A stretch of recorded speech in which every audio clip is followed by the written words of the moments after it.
sex drive of men and women is like comparing apples and oranges. One of you wants sex 3 times a day, the other one only 3 times a month. Different strokes for different folks, you could say. How do you cope when your sex drives don't match up? Well, mismatched libido or sex drive can happen in all kinds of relationships, but don't fret. Jacqueline Hellier, our sexologist, joins us with some explanations and what to do about it. Welcome, Jacqueline. So first of all, can you explain exactly what is libido? Libido is simply your desire to have sex. So your sex drive. It's your sex drive. Some people want it twice a day, others want it twice a year. Yeah. And it's perfectly normal. There is no normal libido. Everyone is different. Yes. But is it true? Because we always hear that, like, men are gagging for it and women are sort of brushing them off. But is that always the case? Like, it's not always the case, but it is the tendency that men tend to want to have it more than women do. Yeah, that's for sure. And what are the differences? Why is that? Well, you can look at the testosterone that they have, but it tends to be more social, psychological factors. But what I find is really interesting is that we focus so much on libido and desire, and we forget about the other half of the equation, right? Which is? Response. Okay, so even if men tend to have a higher libido, a higher desire for sex, women have a much stronger sexual response. Okay. Right. And one of the secrets to being able to match your libidos is for the man to be able to stimulate that amazing sexual response Get that her in the women are mood. capable of. Yes, because that will then incite her to want to have sexual relations that he is, as you put it, gagging for. Yeah, So it's about balancing those two. Take her shopping and she's right. Could be. Buy her those stilettos and then girls wear nothing but the stilettos in bed and you will have some really good sex. Yeah. Oh, really? Okay. So you have some accessories along. What are some other good tips? Because women are often complaining that either like working women, they've had a really stressful day, they're tired, they may have been home with the kids all day, they're exhausted. Yes. How can you change that? You have to make it special. You've got to create a space for good sex. And you also have to have that lead up. As we know, ladies, we all want to have lead up. We can't, men can do it like that. Okay, fine, that's their physiological response. We take more time. You've got to have a lover. Okay, I have a lover.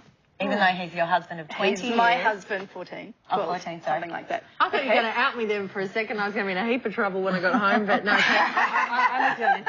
No, really, you've got to treat each other like lovers. Yeah. Okay? So you've got to have little bits of flirts during the day. Pinch your husband's bum. Tell him he's gorgeous. He'll do the same back to you. Look each other in the eye. Say, I love you, and mean it. Yeah, okay? right. So when you do have the opportunity to have sex, you're kind of already there. I call it living life as foreplay. All right? Okay, So it's not suddenly like, oh, God, it's 8:30, the kids are in bed. Do I feel like, oh, I can't be bothered? No, go away. Leave me alone, okay? So you kind of got a bit there.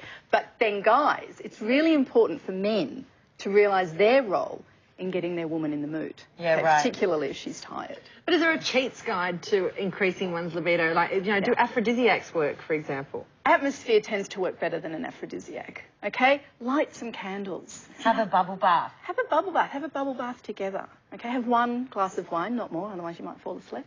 Okay, one glass is good for relaxing yourself. Light some candles, have some nice music, put the stilettos on and a bit of a parade. Now let's turn it around because some guys do go through stages where their sex drive is lower, whether they've lost a job at work, they might be really stressed. How can women get their guys in the mood? Yeah, it's the same thing in reverse. If one person has a higher libido than the other, a higher desire to start to have sex, then they need to encourage their partner to have more sex in some. If your husband is so tired, he's feeling bad because he's lost his job or whatever, put the stilettos back on, do a bit of a strut, tell him he's gorgeous, yeah? Yeah. Tell him that you love the way that he licks your neck or kisses it, and he'll go, I put garlic around my neck to keep my husband away. Do you? Okay, that must be another segment we can talk about. And it can also be a real stress buster. And also especially if you've had a big fight, then you can get over it. Now, there was some interesting reading I was doing up to this segment that there's the honeymoon phase. Now, apparently that's kind of necessary to bring you closer in the beginning of the relationship. Yes. But then my question is there anything wrong with when it drops off? People say, oh, we used to be doing it every day. Yes, you did. Okay, there is the honeymoon phase and you do release different hormones. One of the things about making love is that you release these fabulous hormones, right? In the early stages of your relationship, the kind of hormones that are released are those, whoa, baby, gotta have you kind of things, okay? Which get you going and biologically speaking, enable you to have children because that's what it's all about, okay? Yeah. Then you actually have to stay together to raise those children Human children take a long time to raise. So the kind of hormones that are released in the longer term phase is the bonding hormones, which keep you close together. Now, that's okay, except it can get boring. Yeah. Okay. You've got to add a bit of pizzazz so that you've got some kind of sexual tension, a little bit of a dynamic going there. And then you'll get those other hormones released as well. How often should we be doing it, though? I mean, like, what's a sort of rule of thumb? There is no rule of thumb. It's whatever works for the two of you. If you like having sex on your birthdays and that's the only time, great. If you both want to do it morning and night, great. Okay.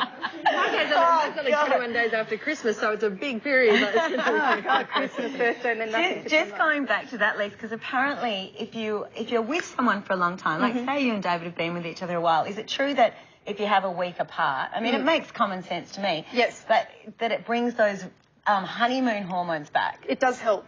Yes. Right. Absence does actually make the heart lustier. The heart lustier. Yeah, it does. There you go. Oh, yeah. And is it wrong to fantasize about someone else to get you in the mood? I was going to ask me that. No, it's actually very useful, particularly if you feel... I mean, I have to say I've got 3 kids, and some of those early months when I didn't feel like it, if it wasn't for Johnny Depp, I'd... There you go.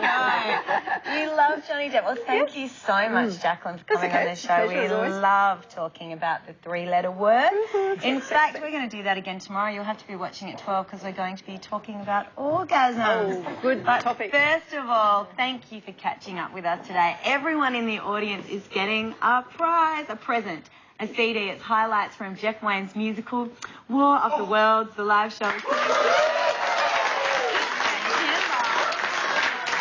Names in the show. In fact, the lead is going to be played by Shannon Knoll. Or Shannon Knoll. And remember, it's very easy to be part of the fun in the studio audience. All you have to do is call 99652323 or just send us an email, thecatchupaudience@9.com.au. As we said tomorrow on the show, orgasms, yes, yes, yes, wedding politics, and a bride who was kidnapped by her mother. So we will see you then at 12 o'clock. Bye. Bye.